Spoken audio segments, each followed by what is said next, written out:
Hello दोस्तों, 2019 के paper से शुरू करते हैं।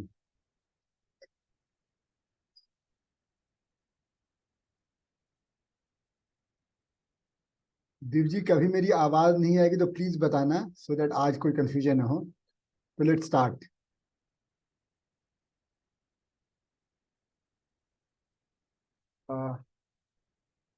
The registration of FIR 154 CRPC, if the informant discloses commission of a cognizable offense and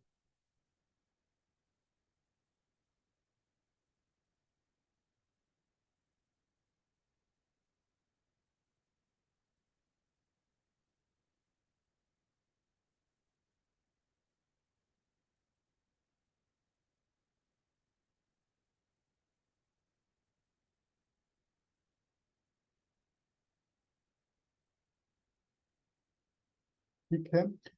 इसमें इफ द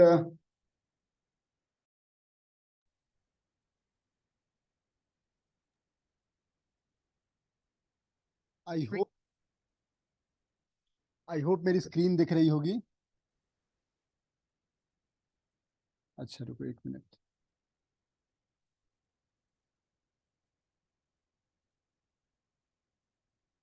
हाँ, तो 154 ऑफ सीआरपीसी पे क्वेश्चन है, the information discloses commission of a cognizable offence and no preliminary inquiry is permissible in such a situation. If the information received does not disclose the cognizable offense but indicate the necessity for an inquiry, a preliminary inquiry may be conducted only to ascertain. तो ये तो ललिता कुमारी का case है और इसमें बस ललिता कुमारी ही court होगा। अब बी पार्ट में आ जाते हैं। Mister x is arrested without a warrant and brought to the police station. He claims to be informed about his crime and the ground of his arrest. He also requests to inform his family about his arrest. He also insists that he should be produced before a magistrate within 24 hours of his arrest. Discuss his claim with the relevant statutory provisions.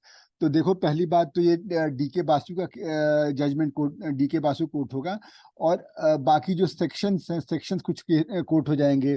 जैसे मान लो section, पहले तो article 22 constitution का court होगा। उसके बाद जो relevant section है सीआरपीसी के, वो कोर्ट हो जाएंगे जो कि दिए हुए हैं उस अपने केस में उस वाले।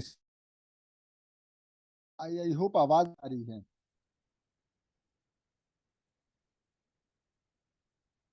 तुषार,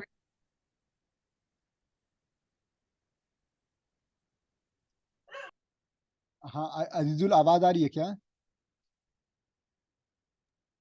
हाँ भाई, आ रही है। ठीक है, ठीक। सुनो, कभी भी आवाज नहीं आए प्लीज बता देना, या तो तुम अपने व्हाट्सएप ग्रुप में मैसेज कर बोल देना ताकि मुझे पता चल जाए तुरंत। आगे बढ़ते हैं। What is the ambit of the ठीक है। power of magistrate under section 156(3) CRPC, whether the aggrieved person has a right to claim the offense be investigated by any particular agency of his choice, discussed with the help of case law. तो देखो, इसमें वो वाला case है जिसमें CBI से वो investigate कराना चाहता था। तो 156(3) में सीआरपीसी का पहले कोट कर देना। एम्बिट ऑफ पावर क्या होगा? तो इन्वेस्टिगेशन के लिए कह सकता है, एफआईआर रजिस्टर कराने के लिए कह सकता है। लेकिन उसके साथ साथ अब जो मैंने रिसेंट केस हरी भाई वाला बोला, तो ये भी लिख देना कि 156(3) के साथ read with 173(8) power of further investigation के लिए भी मैजिस्ट्रेट कर सकता है। तो ये सब चीजें उसके साथ हो जाएंगी। और रही बात तुम्हारी केस कोट करने की, तो इसमें तुम्हारा केस ये वाला हो जाएगा जिसमें सीबीआई वाला केस था, सकीरी Vasu versus state of Uttar Pradesh. इसमें ये केस है सीबीआई वाला। अब उसके बाद आगे चलते हैं। तो मतलब you don't have power to be investigated by any particular agency of your choice. और इसमें सकीरी वासु का केस आ जाएगा। A magistrate in a summary trial proceeding on conviction passes and referring to the statutory provision discuss the validity of this. Summary trial में conviction passes in order for the magistrate orders payment of compensation in favor of the accused for complaint against the accused without reasonable cause. The magistrate orders payment of compensation in favor of the accused for default in payment of compensation. He passes an order of sentence for 60 days imprisonment. ठीक है। अब देखो यहाँ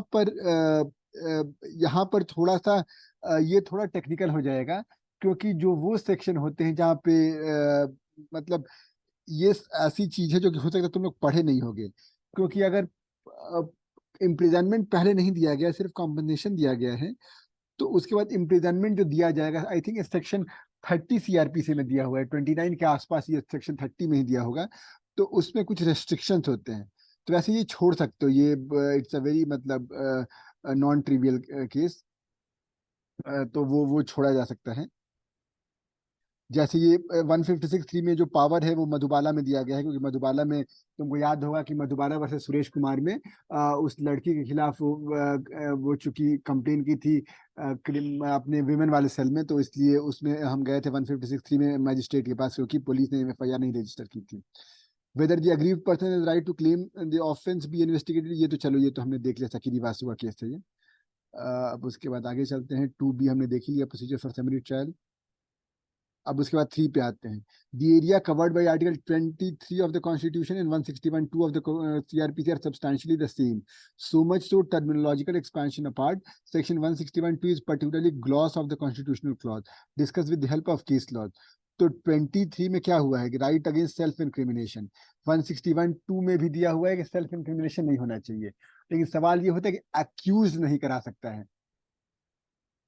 इसमें वही question है कि accused, but accused कौन है? अक्यूज्ड वही है जिसको फॉर्मली जिस पे एक्यूजेशन लगाए गए हैं, ठीक है।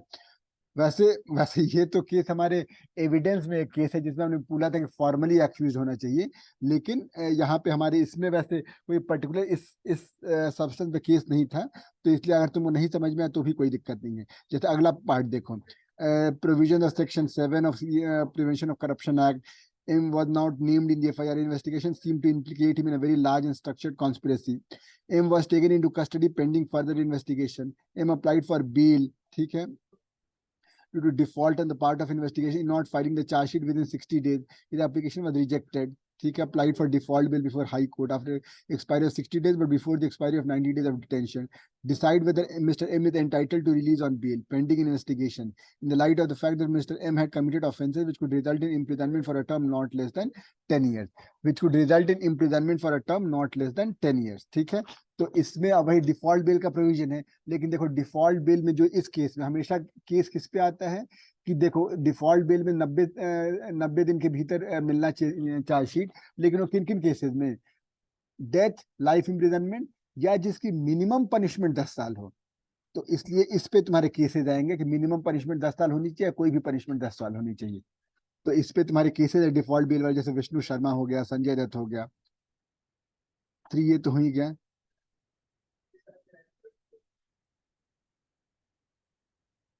ये सब तुमको नंदिनी सतपथी में अगर नहीं याद होगा तो कोई बात नहीं, चिंता मत करना, ये ऐसे क्वेश्चन नहीं आएंगे अब, ठीक है।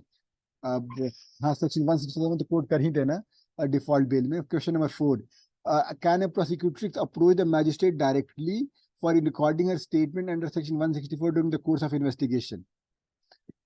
तो ये क्वेश्चन है, क्या प्रोसिक्यूट्रिक्स 164 में सीधे पहुंच सकती है? तो ये तुम्हारे केस में से याद करो, ये वो वाला केस है जिसमें प्रोसिक्यूट्रिक्स गई थी और उसको फिर मतलब कहा गया था कि उसके ऑफेंस क्लैश हो गए थे, और उसको बोला गया था कि तेरी शीओ घर के चली गई थी, तो वो सब, तो शी कैन अप्रोच 164, लेकिन वहां पे कोई उसको आइडेंटिफाई करने वाला चाहिए, उसमें कुछ सेफ गार्ड दिए हुए हैं, तो इसके इसके केसेस में बता देता हूँ। मिस्टर के, पहले बी क्वेश्चन देख लेते हैं।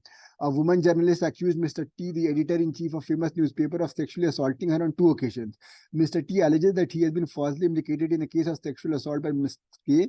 Mr. T, apprehending his arrest, moves an application for anticipatory bail.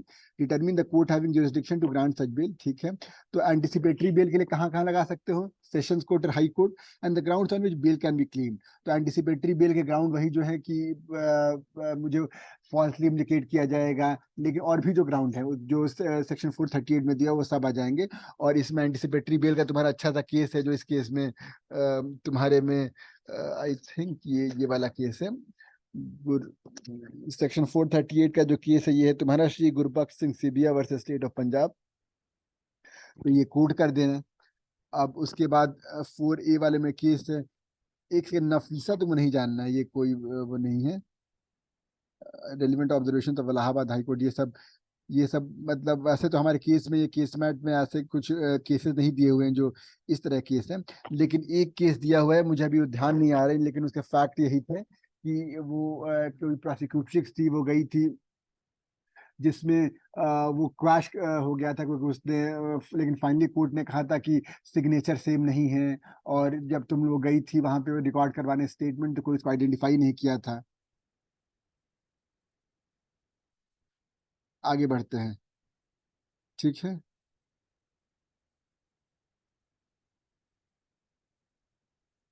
A,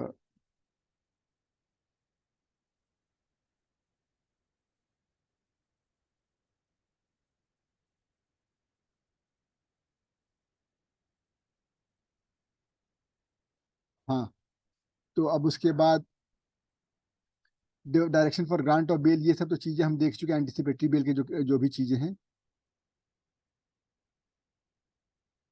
anticipatory bell की चीजें हम देख चुके हैं।